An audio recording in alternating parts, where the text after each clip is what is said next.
এক বউ থাকা অবস্থায় দ্বিতীয় বিয়ে করার জন্য বাংলাদেশের সংবিধানে। কি হইলো, থামলা কেন? পড়ো, তারপর কি লিখছে? না থাক, দরকার নাই। আমি পড়ে শোনাচ্ছি। দুই বউ মিলে নির্যাতন করবে, কারণ বাংলাদেশ সংবিধানে পুরুষ নির্যাতনের কোনো আইন নাই। আমার স্বপ্ন যে।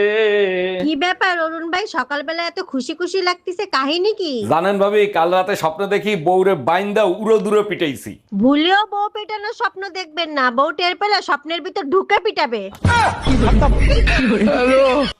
এই আমি মার্কেটে যাচ্ছি ব্যথার ওষুধ কিনতে, তোমার কিছু লাগবে? কালকে রাতে আমার স্যান্ডেল ছিঁড়ে গেছে, আমার জন্য এক জোড়া স্যান্ডেল নিয়ে এসো। শুধু স্যান্ডেল আনলেই হবে না, সাথে বেলুন খুন্তিও আনতে হবে? শুধু স্যান্ডেল আনলেই হবে, মাপটা নিয়ে যাও। মাপ লাগবে না, মাপ আমার পিঠে ছাপানো আছে। Bye bye. এই টুম্পা, শুনলাম তুমি নাকি ইলেকশনে দাঁড়াবা, তা তোমারে ভোট দেবে কারা? এলাকার মেয়েদের স্বামী কন্ট্রোল করার পরামর্শ দেই, ওরা ভোট দেবে। মেয়েদের ভোট না হয় পাইলা, পুরুষদের ভোট নেবা কিভাবে? টেনশন নিও না, বেলুন খুন্তি কিভাবে চালাতে হয় সেটাও শিখাইছি।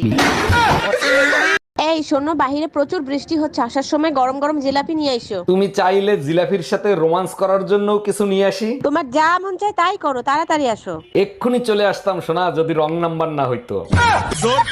আমি আর বাপের বাড়ি থাকবো না, তুমি আজকে এসে আমারে নিয়ে যাও, এখানে প্রচন্ড গরম। গ্রামের থেকে শহরে গরম আরো বেশি, তুমি এক কাজ করো, বেশি বেশি লেবুর শরবত খাও। সব শরবত খায় দেখছি, কোনো শরবতে কাজ হয় না, তুমি এসে আমারে নিয়ে যাও। বুঝতে পারছি, আমার মাথা না খাইলে তোমার কলিজা ঠান্ডা হবে না। তুমি একটা ভিকিরি আর একটা ভিকিরিকে হাত ধরে এ বাড়িতে নিয়ে এসেছো। মা, ছাড়া নিজে সবার ঘর নেই, শঙ্করাকে ডাকে। কার অনুমতি নিয়ে তুমি ওকে এ বাড়িতে ঢুকিয়েছো? সেটা আপনি আপনার ছোট মেয়েকে জিজ্ঞেস করুন।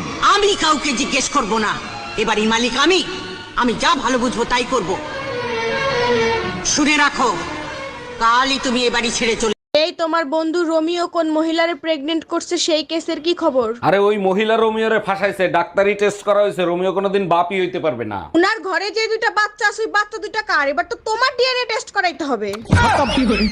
হ্যালো, এই কোথায় তুমি? তুমি যেখানেই থাকো এই মুহূর্তে বাসায় চলে আসো। কেন কি হয়েছে? কেউ মারা গেছে নাকি? আরে কেউ মরে নাই, পাশের বাসার ভাবির ছেলে হইছে। পাশের বাড়ির ভাবির ছেলে হয়েছে, তা আমি কি করবো? এসে নাচবো? ছেলের চেহারার সাথে ভাইয়ের চেহারার কোনো মিল নাই, তাই তোমাকে ডাকতিছে।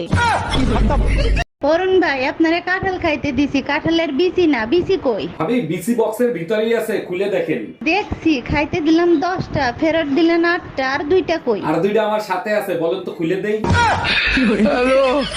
আচ্ছা অরুণ ভাই, আপনাদের বিবাহিত পুরুষদের সব থেকে বড় সমস্যা কোনটা? আরে ভাবি, বিবাহিত পুরুষদের একটাই সমস্যা, সেটা হলো ঘরের বউ। এই সমস্যার সমাধান তো একটাই, বউরে তালাক দেওয়া, তাই না? ভাবি একেবারে মনের কথা বলছেন, সুযোগ থাকলে বউরে তালাক দিয়ে আরেকটা বিয়ে করে নিয়ে আসতাম। কি হয়েছে অরুণ ভাই, সবসময় মন খারাপ করে থাকেন? আমাকে বলেন, দেখবেন কষ্ট কম হয়ে যাবে। কি বলবো ভাবি, কষ্টের কথা। বিয়ে করে বউ তো আনি নাই, মনে হয় জানি ব্লেন্ডার নিয়ে আসছি, সারাদিন ভ্যা ভ্যা করতে থাকে। অরুণ ভাই, এই কথাগুলো আপনি ভাবির সাথে শেয়ার করেন, দেখবেন কষ্টের সাথে গা ব্যথাও শুরু হয়ে গেছে।